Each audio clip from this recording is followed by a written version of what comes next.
So firstly, let's talk a little bit about the talents that I use. This is a pretty standard Unholy Destruction build. Destruction, not much leeway you can play around with. If you like Shadow Fury, you can take a point. You would just have to probably take out an Unholy Power point and put into Shadow Fury. But it is a single target DPS loss if you take Shadow Fury, so this is more for utility. Back in Uldua, Shadow Fury was quite valuable in a few bosses, and of course it's a lot of trash, but for TOGC, Shadow Fury, not so good. So Soul Leech we don't really take as well, because it is still a DPS loss. And for Demonology, of course, we go down and take 3 points into Unholy Power. So this build revolves a lot about the Imp, being a machine gun Imp, so the more that we buff the Imp, the better. Some builds actually take 4 points in Unholy Power, which is not the worst thing in the world if you want to use this, but I prefer that additional 1% crit, so this is just a matter of preference. Yeah, that's it for talents. In terms of glyphs, of course, Conflag is a must.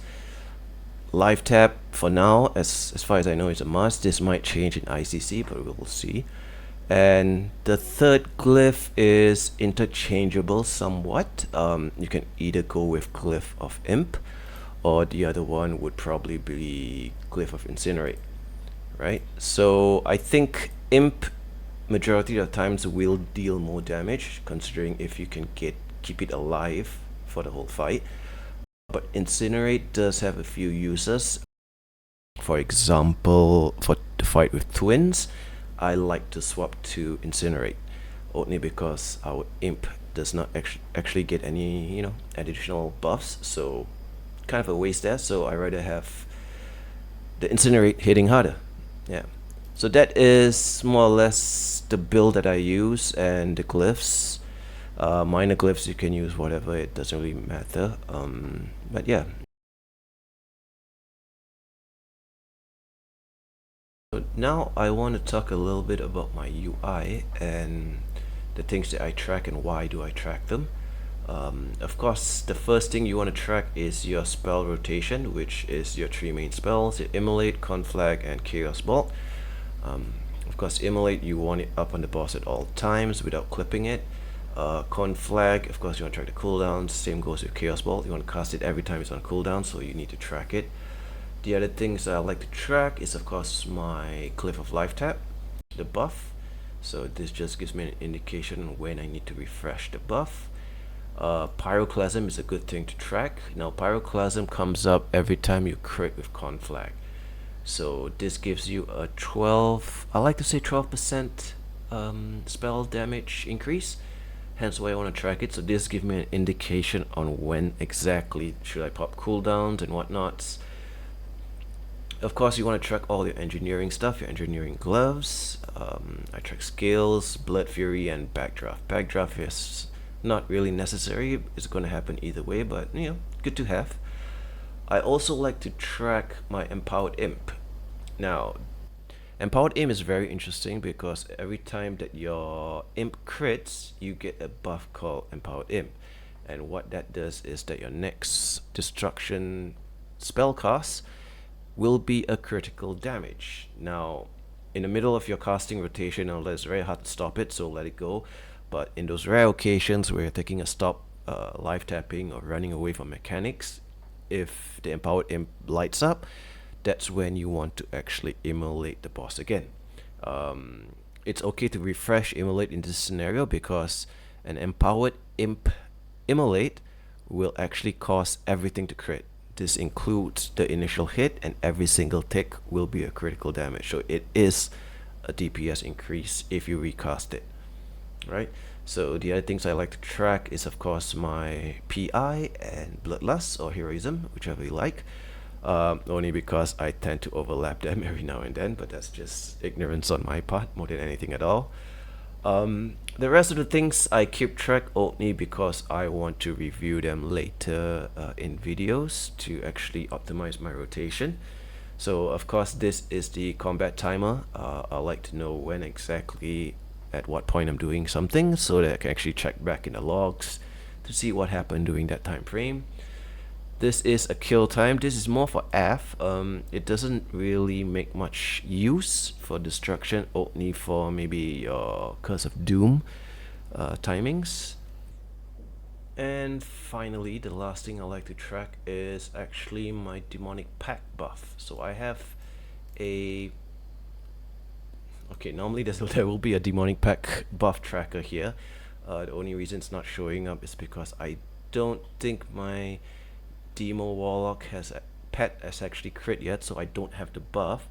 But normally when it does, it will show me here and how much the spell buff. Again, this is not really necessary because there's nothing much you can do about it, but it gives me an indication on, again, when I want to pop cooldowns. So it's a good thing to track. Now I want to talk a little bit about macros. Most macros are quality of life kind of macros, but for the Imp's Firebolt macro, it's pretty important, and I want to explain a little bit on how to make full use of it. So I actually put in this macro for every spell that I spam, basically. So that includes Immolate, Incinerate, Chaos Ball, Conflag, Life Tap, and Seed of Corruption.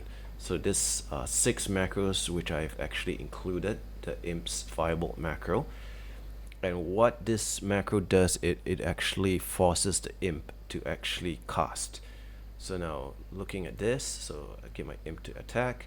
As you can see, the cast time here, every time it finishes a cast, it will take like half a second before it actually casts again, right? So if you include in the macro in every single spell that you actually cast, you're actually forcing it to cast immediately after it finishes a Firebolt cast. I hope I got that right across. So a very good sample is I have actually just created a macro to test it out. So when you're doing your rotation, you do not want to just click Immolate, click Chaos Ball whenever it's on cooldown. You want to spam the bejesus out of it. Alright, and what happens is, I mean, look at the cast time, right? So now I'm going to spam. You can see the Imp cast Firebolt directly when it finishes. So that is the ideal situation that you want your Imp. You want it to be always casting, right? You don't want it to say, if I stop right now, you can see it takes like half a second again to begin a Firebolt cast. It does add up a few casts here and there, minuscule DPS, but it's still an increase either way. So yeah, I'll link the macro in the description for you guys to copy out.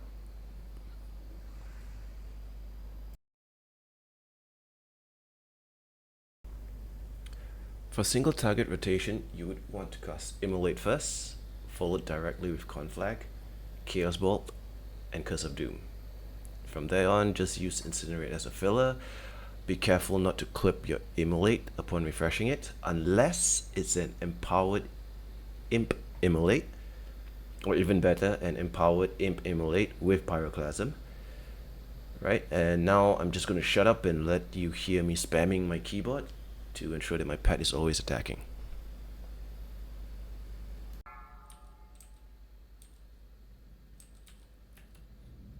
Five, 4, 3, 2, 1. Critical damage. Critical damage. Critical damage. Critical damage. Critical damage. Critical damage.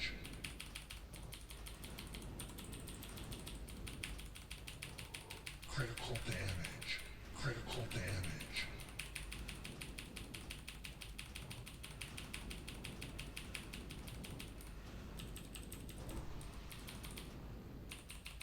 Critical damage. Critical damage. Critical damage.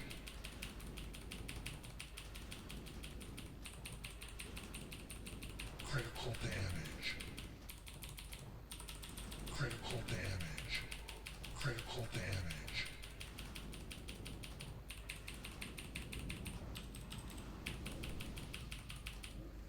Here you can see that after I live tapped, and just as I was casting Incinerate, I noticed an empowered Imp proc. So I cancelled the cast to cast Immolate before going back to the normal rotation. Ideally, you do not want to cancel any casts, but for the purpose of this video, I decided to actually cancel the cast, just to show you the empowered Imp Immolate cast. Critical damage. Critical damage.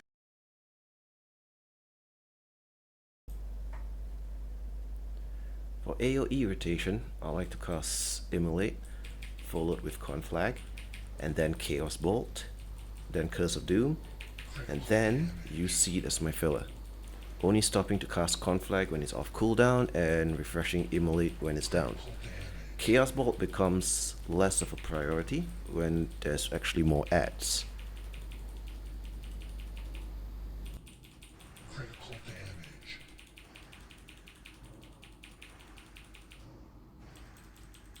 And that's it for my basic guide on how to Destro Warlock. I'll be looking to make a TOGC boss by boss guide soon, but may just settle to include the boss tips in my weekly pass videos as ICC PTI is coming soon, and I'm just afraid that I won't have the time to make similar videos like this. Anyhow, if you enjoyed this video, don't forget to like, subscribe, and share. Cheers.